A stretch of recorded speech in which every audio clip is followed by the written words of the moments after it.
question is. What's your question? No, Okay, what's your question? do you believe that through natural theology we can come to the conclusion of your doctrine of what you consider Allah? Okay, so some aspect of it, not all of it. So for example, through natural theology, from first principles, you can, I think, take four or five at most attributes of God and probably come to them logically. But the other ones, like for example, compassion and love and mercy and so on, or that's the same thing really, compassion and special compassion, or any type of special compassion or non-special compassion, Rahman or Rahim, any of that stuff, it requires the nas, requires some kind of a text. Okay, so then can I offset this in saying, for example, is this first principle, or rather this first principle, is its first action going to be in creation? Do you believe in a first act? Do I believe in a first act, or does Islam say that there's a first act? I'm asking you, and of course your position is going to reflect for whatever tradition. No, I think, no, to be honest with you, Islam has different opinion on that. But I'm asking you, I'm not asking. So I'm going to say that your position is going to reflect So my position is that there doesn't need to be one. I believe that textually, from an Islamic perspective, there's more reason to believe that there was a first act. Okay, so you agree that Allah is the first act? Yeah. But don't talk in what if some people affirm this. Don't say what if some people affirm this, some people don't. Say what you believe. This is your tradition. My belief is who I'm not important. Okay, I'm just like you. We're both not important. Yeah, but you're representing a tradition. No, I'm not important. Oh, wait, so you said that you won't discuss on me on a formal discussion because I'm not important, but you two No, I'm not important. Are not important. I'm not important. important. Are you tracing clout? No, I'm not important. Okay. So I'm telling you from an Islamic perspective, I'm not an authority. Like when it comes to theology, I'm not an authority. When it comes to like positions on this matter, all I can do is regurgitate and tell you what scholars of the past have said. And what do you affirm? So for example, if you're saying first act, first creation, they create first thing. Yeah. Like a creation ex nihilo, is that what you're talking about? Yeah, so in Islam, there are two opinions. Yeah. One opinion is that, which is the majority opinion, is that yes, there is creation ex nihilo. And do you agree with that? Yeah, I favor that opinion, but I don't say necessarily that that's the only opinion. So there's another opinion, which is the opinion of Ibn Taymiyyah, for example, who believes in something called hawadith la awwala laha. So he believes in a chain of things that happen. God can perpetually create into the past. I can see that that's a logical possibility. Okay. And even a textual one to some extent, but I'm not saying that I agree with that. So you're essentially saying that someone who denies the first act is still in the body of Islam, that you personally hold to this position. Okay, so then the composition argument that firstly, you deny divine simplicity, that all of the attributes within God is identical to himself. Sure. Therefore, all of Allah's attributes are going to be less than the whole itself. If therefore he is composite, because he's composed of things that are less than the whole itself. Even though Ibn Taymiyyah wants to say, for example, that either these are abstract descriptors or something that he doesn't say that. He doesn't say that. Well, he says that it's inseparable from the whole itself, and you want to does? take away. What does? Yeah, that his attributes are inseparable from the whole. But I allowed you to speak, so if you want to say that I'm mischaracterizing his position after the time of me speaking, that's absolutely fine. Just get to the point, man. Stop talking. Go ahead. You are speaking. You are speaking. Just talk. You're wasting my time. Just get there. I'll get there. And this is why I said we should have a timed discussion and not one where you interrupt me and I interrupt you. Just get to the point. The point is that what's the question? Because you said I have to load this in a question, I have to go for a line of premises and ask the conclusion. You're boring everyone around you. Ask the question, please. No, it's boring. It's boring. You ran physically, bro. You ran physically. You actually ran physically. You ran physically, bro. I am very still. I very much want to talk to you. Sure. And in fact, I propose that we have a time discussion. All right. Does someone want to time it? 1 minute. Okay. 1 minute. Does someone do that? And the agreed discussion, for the sake of the camera, is firstly your issue or contention with Christianity that Christ cannot be God because he has a cause. And then my argument to you is going to be that your God cannot be the God of natural theology because you reject divine simplicity, therefore implying that your God is composite and the first act is going to be composing himself. Do you accept the fact that in Christianity there are different views on divine simplicity? Yeah, and that's kufar. No, hold on. Do you accept the fact that in... You don't accept that? I don't grant that these people are Christian. Oh, okay. So what strand of Christianity do you follow? Eastern Orthodoxy. Okay, so is Eastern Orthodoxy unanimous in its proclamation of divine simplicity? Yeah, so dogma. So either for example, say Maximus wants to affirm absolute divine simplicity, or some of the Cappadocians want to further divine simplicity. Yeah. But at least we're going to have to affirm divine simplicity. Yeah. Now, you just are simply appealing, and I noticed this in your rhetoric. We haven't started the time yet, by the way. There are some people. Oh, you're going to do 1 minute, 1 minute. Do you want to do 1 minute, 1 minute? Of course, but you asked me a question. I'm trying to give a sufficient. You can have a minute. Go ahead. 1 minute starts us now. Go. Wait, no, hold on. You said something untimed, so I want to say something untimed. Oh, go ahead. So I want to make this very clear. Do not appeal to people I do not agree are Christian. You can say, oh, these people so what, claim Christianity. Protestants are not Christians? I would say that there is a second-fold term that we could use. For example, there is a colloquial term that we can call these people Christian because they attempt to follow the faith of Christ, but they don't actually follow Catholics? legitimate. No, of course, they try to, but they're not. Okay, can I ask you a question then? On a serious, because you seem to be reading on these issues and whatever, yeah? So, okay, divine simplicity, right? Now, let's say, for example, look at Thomas Aquinas. Thomas Aquinas. I don't agree with Thomas Aquinas. No, but he believes in divine simplicity, and he's one of. But like, I understand. Do I take that he's going to come to a conclusion of divine simplicity? I haven't asked you a question. Okay, so the question is going to be on an individual I don't care about. Great. Okay, no problem.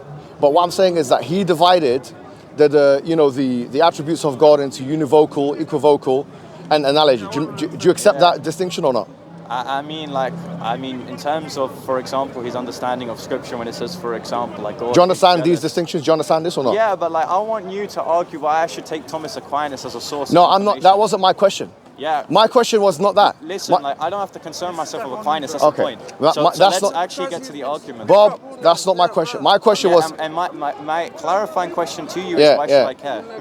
Okay. No. My question is this: when you're discussing the attributes of God, is it okay for you to hold to the distinctions that are held by someone like Thomas Aquinas and or Duns Scotus, or does that make no sense to you? So I'm just going to say that when we speak of God's attributes, the common definition of the word, as to avoid his attributes being non-cognitive, like saying, oh, God has this and is blah, blah, blah. The common definition of the word is the same, but the way that God possesses it is different. So which scholars of Christianity do you accept as authoritative?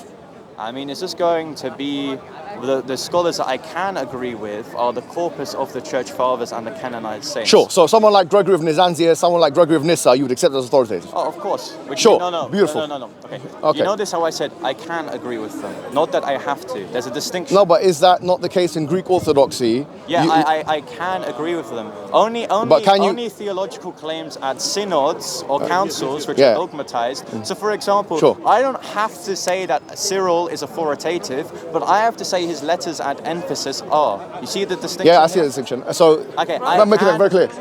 Pardon? Oh, yeah, because he wants to pray. No, this is before we start. It's fine. How about this? He complained about it. So let's actually have a time discussion. Sure. No, it's good that I got to the bottom of who he sees as authoritative. You give me a formal argument of why Christ cannot be God because of my own tradition. Go for it. Sure. And I want you, or whoever's timing this, to time the discussion. Do you accept, before I start, can I ask you a question? Sure. On the Cappadocian Fathers, Gregory of Nyssa and Gregory of Nazianzus and Cyril. Yeah. Do you hold on. You accepted that they are figures of authority in terms of your religion, right? Yeah, in terms of things that I So when it comes to the Trinity, do you accept them as figures of authority? Yeah. Yes. Okay. Excellent. Let's get started. Yeah, go on then. No, you start off. Okay. So premise one, you reject divine simplicity, the concept that God, all of his attributes are going to be identical to himself. Sure. Conclusion two, you say that his parts are going to be less than the whole itself. Conclusion one, therefore, your God is composite. Point three, your own tradition of Sunni Islam says that God is the first act. Premise four, therefore, if he is composing himself, therefore the first act is going to be composing himself. Conclusion two, therefore, if you want to say that Allah is the God of natural theology, this would not follow through because you said that this first principle's first act is going to be created, which within the previous premises have been outlined as, for example, him composing himself. The first act is not creating, it is composing, which therefore means we cannot reason Allah through natural theology. You accept natural theology, therefore, of course, then this is just going to be something which either reduces the explanation. So I'll be honest, I'll need to hear that argument again because I didn't understand it. I'll need to hear that one more time for you because you. No. I'll give him 30 seconds. Can you say the argument again? Well, how am I supposed to? I wasn't even finished my argument in 2 minutes. How am I supposed to do it in 30 seconds? All right, take a minute. Okay, so take 2 minutes, like we agreed upon. No, take 1 minute. Take 1 minute. You can speak. How about this? For the simple child discussing with me here, we go premise by premise in an untimed situation because I'm not going to have less than 2 minutes to talk in an argument I hadn't even been able to finish. Okay. So you reject divine simplicity, the concept that all of the attributes within God is identical to himself.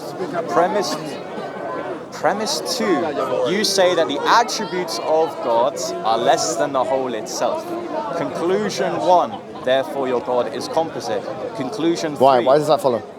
Because if he is composed of things that are less than the whole itself, therefore we can pick out things which are going to be really distinct from him, which are less than him, which means that they're going to be things that are comprising himself. No, say that again, okay. Say it again. So what we did... Premise 1, you said that You okay. divine simplicity. So hold on. Now, I want to make this very clear. Let's get this discussion is not going to be Mohammed Hijab saying, what is this, define this. All right. It's going to be that he literally said in his refutation of divine simplicity that he understood the argument and it's weak. So he knows it, don't be disingenuous and don't play a definition game, because I'm really not here for it, mate. So you know what I'm saying. So don't be disingenuous to yourself. All right. Continue. All right. So he is attempting. Here's the thing. I've heard it very clearly. And I can tell you for a fact I've been doing philosophy for a very long time. And I'll tell you what, he has not actually put together an argument. Okay. He has put together, hold on. I can tell you that I've heard him twice now, because I wouldn't have said this unless I heard it twice. He said, you believe in such and such, therefore such and such. That's not how a syllogism works at all. That's, by the way, with all due respect, no, that's not how it works. No, it's not. You don't know how to construct a syllogism, okay? You can't say you believe in this, therefore this. Doesn't work like that. It has to be, okay, so you're going to start from a general, go into a specific. Hold on. You have done a bad job in creating an argument. Listen. Okay, hold on. Let me speak. You spoke. Is he being timed right now? Is he being timed right now? Oh, time me. Time it. Because here's the thing. I don't like when people transition time to untimed discussions. Sure. You just want to have the talking because you think you're the main man. Okay, all right. Do you want to press the button? All right, start again, because I haven't started yet. See the vine? No, hold on, don't get involved. You ran away. Please don't get involved. Don't get involved. One at a time. Do you need 2 on 1? Is that how it needs to be? I can't speak to 2 people at a time. I can't speak. It's not physically possible to speak to 2 people at a time. All right. So are you ready? Yeah? Okay. So let's start with the first thing he said, which is the only thing really intelligible that he said, which is that the proposition of divine simplicity indicates that when you say that something is an attribute of God, it's saying that that's identical to the essence of God. That is what the Mu'tazilis believe, by the way, and that is what Thomas Aquinas believed. Hold on. I'm just speaking to myself. No, don't get involved in my conversation, yeah? I know you're trying to get rude. Don't get involved. Yeah, so the point is this, is that if that's the case, you have to admit today that God is not love. You know why? Because if God is love, is identical to the essence, God's love is also identical to what? To the law of identity, is also identical to his knowledge. So God's love is God's knowledge, and God's knowledge is God's power. You must admit to this. And if that's the case, you believe in a God without attributes. You are, as many Christians would say, pretty much an atheist, because you believe in a deistic God, a non-personal God, a God that can't love, a God that can't be merciful, a God that can't be powerful, a God that, because these things, these descriptors and attributes, when you say that God's power is identical to his essence, if God's power is identical to his essence and his knowledge is identical to his power, it follows God's power is God's knowledge. It follows God's power is God's love. It follows God's power is God's compassion, and so on and so forth. Therefore, you have to admit today that you don't believe in a God that loves. Go ahead and do it. Okay, so is that you conceding time? Okay, good. So your argument, so notice how he didn't really respond to the argument and that we're just moving arguments. I thought we would agree to a structure of we point to one argument, then we point to another once the one has either been refuted or conceded to. But let me entertain it, then also go back to the argument at hand. And why is he looking like he's part of Incredibles right now? We'll never know. So, the first point is that anti-reflex identity does not work within the Trinity. Just as much as, for example, when we say the Son is God, we do not therefore say that whenever we're talking of God, we're talking of the Son, just as much as we say Muhammad's job is human, but when we pick out humanity, we're not talking about Muhammad's job. That is anti-reflex identity, my friend, and it does not work in the case of the Trinity. My second point is again going to be that we can be apathetic about these things within a syllogism. We can say that because you do not believe in X, therefore you're going to have the position which entails Y. If you reject that God is not composed of parts, therefore he is composed of parts. Do you see the point here? If you reject a negative, therefore you're going to affirm the positive, that is that God is composed of parts. Now the reason why you believe in this is because the essence of God is going to be comprised of things which are less than the whole itself. So he didn't answer my question. He has not conceded to the fact that if you say that God's power is identical to his essence and his knowledge is identical to his essence, it follows that his knowledge is identical to his power by the law of identity. That is a logical law. In fact, one of the most foundational, propositional, logical laws. He's talking as if he's making some kind of argument. He's not making an argument. He has not conceded to the fact that on his view of divine simplicity, he must acknowledge that God does not love. God is not loving. When you say God is loving, you're using that as a descriptive. It's not actually talking about something with ontological status within God. So he has to now acknowledge, before we move forward, he has to tell me, yes, when I say God is love, when Christians say God is love, according to divine simplicity, it's not true that he's actually love in an ontologically real sense. It's just some words we say. So that would mean that according to us, God is really love, and according to you, God is not love. So let's make that clear first, and then we can move on to other things. Please go ahead. Okay. So I want to demonstrate that supposedly this very foundational principle of identity is just going to pull him into extreme positions. So Hijab, during my time, I want to ask you a question. Hijab, you're a human, yes? Hijab, stop filming for your OnlyFans for a minute and answer You've got your time, be quiet and speak. So, Hijab equals human. Human does not equal hijab. I wonder why. Because anti-reflux identity does not work in the case of the Trinity. Just because hijab is human does not, whenever I say this individual here is a human, he is therefore hijab.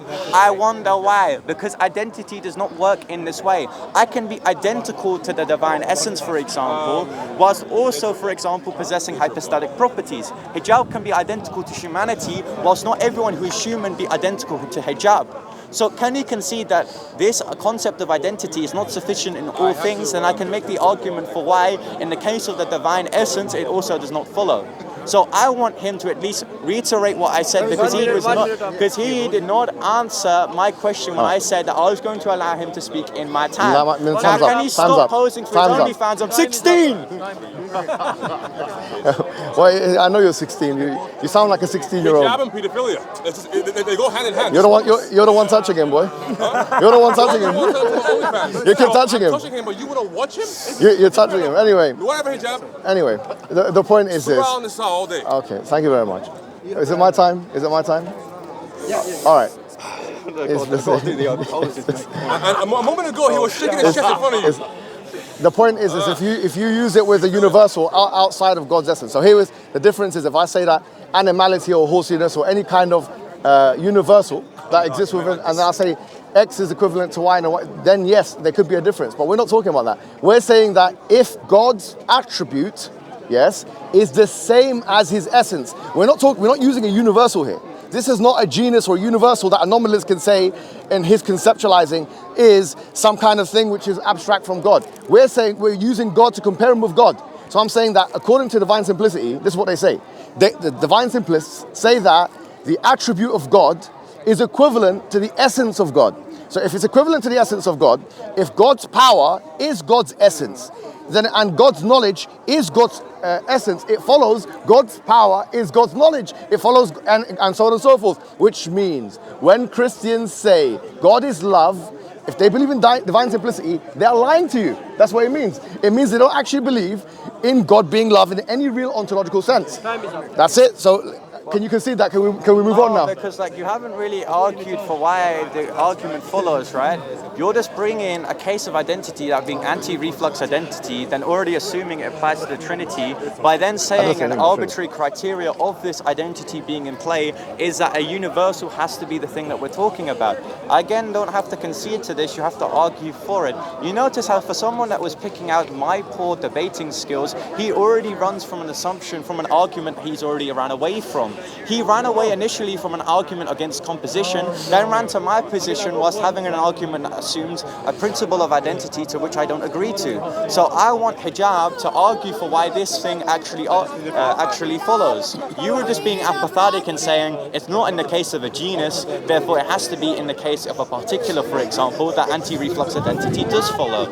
I want him to argue this. You just said I can't play on negatives in order to pose a positive, therefore he has to do the exact same thing within his argument. Now, again, why does he keep on posing? I want to know. I don't want to talk about pedophilia because it's a moral argument. Next time. Time's up, man. You can talk about pedophilia you like. That's what they do when they lose debates. They have to talk about pedophilia. Okay, let's get started. Look, at the end of the day, I was making it very clear, all right? If you believe by the law of identity that God's power is God's essence and God's knowledge is God's essence, it follows God's power is God's knowledge. This is in a GCSE way for you to understand. I know you're a GCSE student. Trust me, if you are my A-level student, and I know I've got 6 degrees, one of the most qualified men in the world actually. But having said that, sells fake degrees. No problem. Put that to the side if you think that. Go and ask the University of Oxford, go and ask the University of Birmingham yourself. No problem. Here's the thing. If I was teaching him in school, I'd give him a C+ for effort. Your face. You get a C+ for effort. You get a C+. Yeah, you can. You could be an extra. I'm an actor. You could be an extra. Hollywood, baby. We can get the hot water in the coffees and stuff like that. But here's the point. Yeah.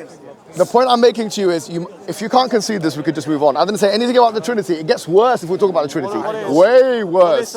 Way worse. But go ahead and tell us that God is not love. Go ahead. Well, no, because again, okay, listen, okay. He's saying that this principle of identity, which he hasn't even named, by the way, he's just saying this thing of identity that everyone knows about in GCSE level, that he hasn't argued for in the case of the Trinity, follows that therefore he does not possess attributes. Again, what I'm contending is the fact that, yes, I agree that these attributes are identical to God's essence. I do not believe, although, that that God is going to equal his attributes. It's anti-reflux identity. Hijab is human. This guy's human, he's not hijab. That's the point. You have to argue these principles whenever you apply it to a particular thing. You've just been apathetic. It is not in the case of a genus or a universal.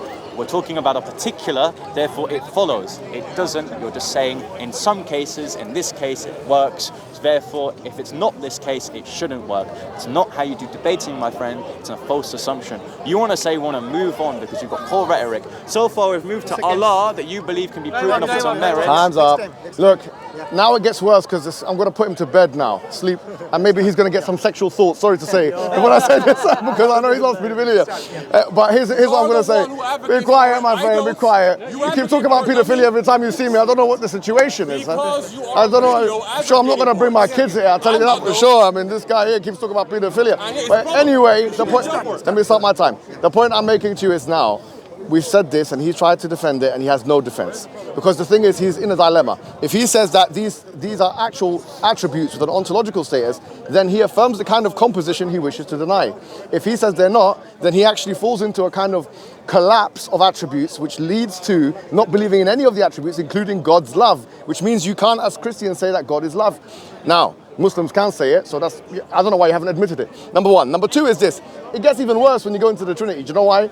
Because if you say that the Father is God, the Son is God, and the Holy Spirit is God, in that sense, if they are all God in distinct personas, as they say, and as Gregory of Nyssa and Gregory of Nazianzus and his Cappadocian authorities say, I don't know how it could be the case. How could it be the case that you believe in 3 in 1 and 1 in 3, but you don't believe in parts of God? It's absolutely ridiculous to postulate that. You don't believe in, you believe in no composition, but you believe in the Trinity. Try and square the circle for me, my friend. Okay, so again, and he's brought up the essence as it pertains to the substantiations, i.e. the persons. So, Hijab, please answer this question in my time. Hijab, no. Are you equal to humanity? Are you a human? Is he going to answer me? Yes. Because I can, okay, he's bringing this argument. The Son is God. God, therefore, is the Son. The Son is not the Father, because then you either lead into composition or you lead to polytheism. Although we reject polytheism, we say there's one God, therefore it leads into composition. But I want to ask him this, and this makes very perfect sense. Hijab is a human. JC is a human. Is JC Mohammed Hijab? No. Because there's a thing called anti-reflux identity, which I've been begging for him, like all the children that he wants to say can marry adults, for him to say that why does this not work in the case of yourself, but works in the case of the Trinity? Please! Why is that not polytheism? Is it time? He's got a bit of time. Okay. Again, don't be a coward for Allah and resolve the issue of composition. I want you to answer why you affirm that the first act is Allah, whilst also the first action of Allah is to compose himself. Kids nowadays have very little respect. No problem. Let me put this aside. Yeah, I know you do. Oh, shut up, man. It's embarrassing. Look, here's the thing. Yeah, what he's describing, as I mentioned before, I don't think he's been paying attention. He's C grade now, but he can become a B grade if he listens a little bit closer, right? Because here's what I'll say to you. Listen to what I'm saying to you. When you're dealing with a particular and a universal, it's different to dealing with two things with supposedly the same ontological value. So if here, for example, if you say that God's attribute is God, we're talking about God's attribute, we're assuming God's attribute has actual ontological status. And then God's essence has actual ontological status. A nominalist or a conceptualist would say that a universal does not have an actual, maybe a conceptualist will, but definitely a nominalist will not say they have an actual ontological status. There are social constructs in many ways. So if you say that this person is a human, this person is a human, it's not the same because we're talking about here with attributes and essence distinction, both of which are meant to be real in God. So my point to you again, do you concede, considering this response, do you concede that according to your idea of divine simplicity, God is not loving in a real ontological sense? Yes or no? Wait, okay. So again, firstly, he's assuming that he's assuming that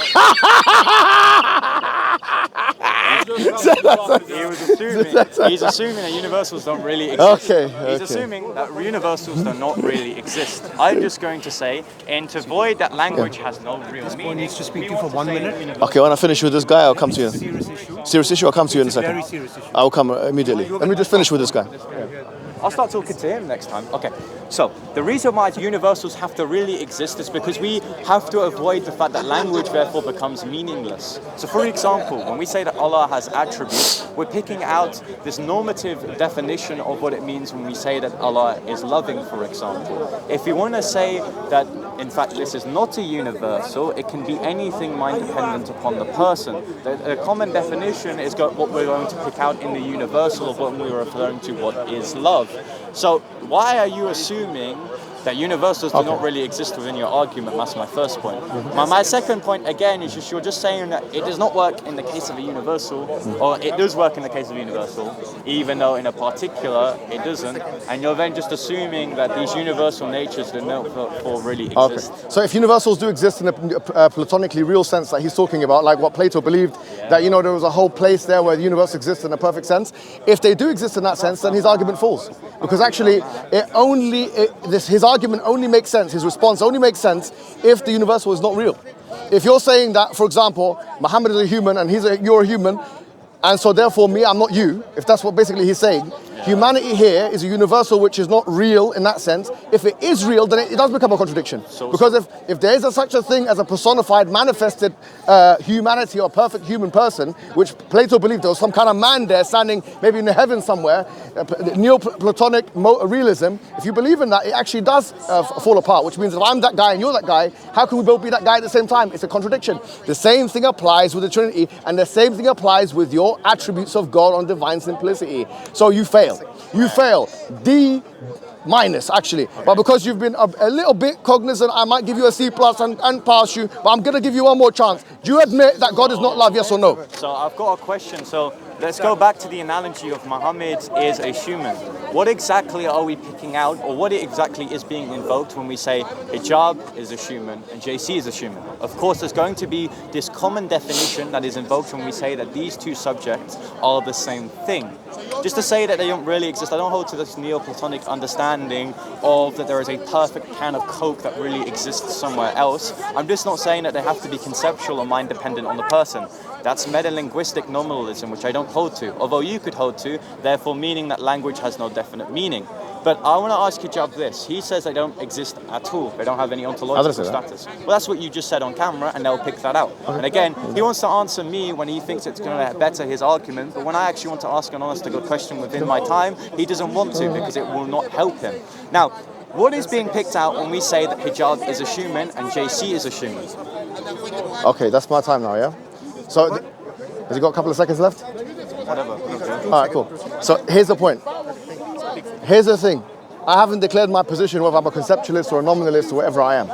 I'm just basically saying to you that if you believe that, as you've mentioned, that universals do exist, the question would be then, in what context do they exist?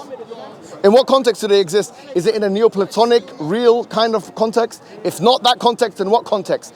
In what context does humanity exist with actual ontological significance? So for example, Plato believed that there was a perfect man out there that we, like human beings, would, connect to it. So for example, what differentiates a sword from a knife?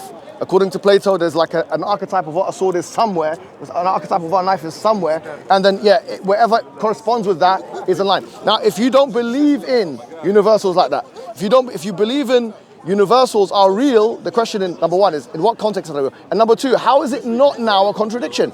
If I say, for example, I'm a human which corresponds to something which is real, and he's a human, that actually does cause a contradiction. So once again, it's been refuted, but he doesn't understand it. If I can say one more time you want, I can try and scaffold it for you. I can try and put it in a syllogism, but I don't think you'll understand. This is your last chance. Is God love? Yes or no on your view? Is God love? Okay, so I'm only going to answer the question if it's not bounded on a framework that I don't have to agree to. So you notice how instead of actually answering my question on his nominalism, he just wants to ask the person which I'm not using these concepts, he is. If he's superimposing these concepts onto me in case of performing a refutation, that therefore necessitates that he's going to have to provide a position on which this argument actually works. I can't suppose divine simplicity when critiquing Allah because I know divine simplicity does not work in the case of Allah. So then I have to ask you a clarifying question in the case of nominalism or universals in order to further our principle of identity in the application of our critique of the Trinity.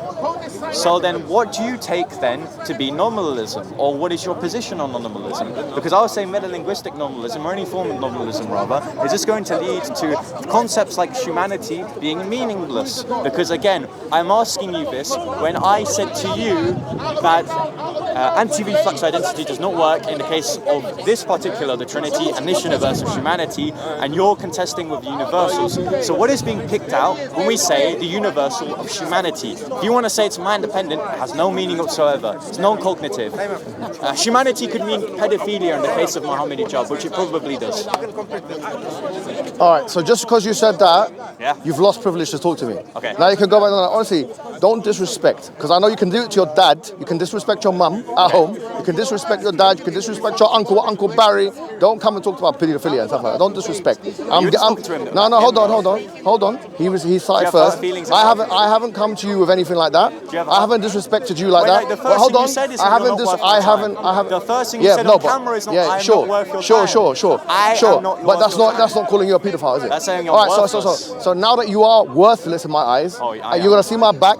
Know that I've asked him 5-6 times about the love thing. He couldn't answer it once. Go back to your daddy. Maybe he can teach you a couple of manners. Go back to your mum. Maybe she'll give you a little spank. Yeah, and maybe he'll get excited about that. And my mum's that's age it. are equal. It doesn't matter. But anyway, we'll see it. You can't answer the question. Christians can't answer the question. The only argument they've got is pedophilia. That's not the argument. All right, cool. You can't answer the question. Done now. Go back to your school. Go back to your school. Go back to your whatever. Because you all right, can't cool. defend Allah. See you later. Goodbye. You cannot. Okay. Notice how the agreed discussion. Assalam. This is Mikhail, my son. Yeah. This is an issue going on for 8 years. Yes. You're not going to believe it. So, Mikhail and Ismail has a very serious impairment, which is genetic, degenerative.